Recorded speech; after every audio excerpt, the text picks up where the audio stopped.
Hi friends, this is Srinivas. ఉన్నది ఉన్నట్టు చెప్పే మీ శ్రీనివాస్.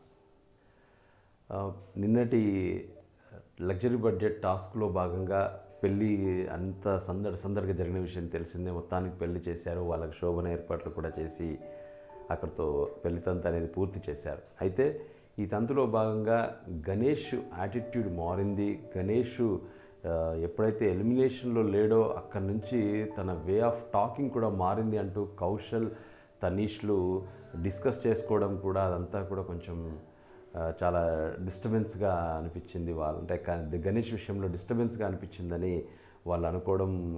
అంటే గణేష్ ఏం మారాడు ఏంటి అనేది గణేష్ కూడా ఒకసారి అంటే వాళ్ళు వే ఆఫ్ బిహేవియర్ కానీ అదంతా మారింది అంటూ మిగతా వాళ్ళ హౌస్మేట్స్తో కూడా ఇతను కూడా డిస్కస్ చేయడం అనేది ఏం జరిగిందో అనేది అంటే మనకు అన్సీన్ వీడియోస్లో మరి ఏమైనా ఉందా అనేది తెలియాల్సింది. అయితే గణేష్ వెళ్ళి తనీష్ను అడగడం జరిగింది, అన్నయ్య నేనేమన్నా తప్పుగా ప్రవర్తించానా మీతో, జస్ట్ పంతులు క్యారెక్టర్ వేసాను కాబట్టి బాబు తనీషు, బాబు కౌశల్ అని ఇలా అనొచ్చు తప్ప మిగతా అయితే నేనైతే నాకు తెలిసినంత మేరకు నేను ఏం తప్పు చేయలేదు అనుకుంటున్నాను, మిమ్మల్ని హర్ట్ చేస్తుంటే సారీ అంటూ కూడా చెప్పడం జరిగింది.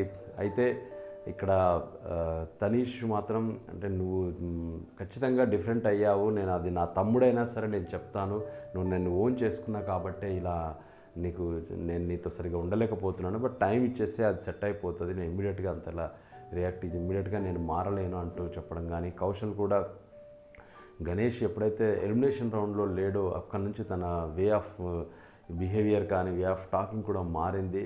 చూద్దాం మరి అతను ఎందుకు ఇలా సడన్గా మారాడో అంటూ కూడా తనీష్తో డిస్కస్ చేయడం. కొంచెం గణేష్ విషయం ఇప్పుడిప్పుడే గణేష్ కూడా బయటకు వస్తున్నాడు, గణేష్లో కూడా విషయం ఉందనేది అర్థమవుతుంది. ఫ్రెండ్స్, ఈ వీడియో మీకు నచ్చినట్లయితే లైక్ చేయండి, షేర్ చేయండి, కామెంట్ చేయండి, బట్ సబ్స్క్రైబ్ చేసుకోవడం మాత్రం మర్చిపోకండి. Thank you. This Srinivas signing off.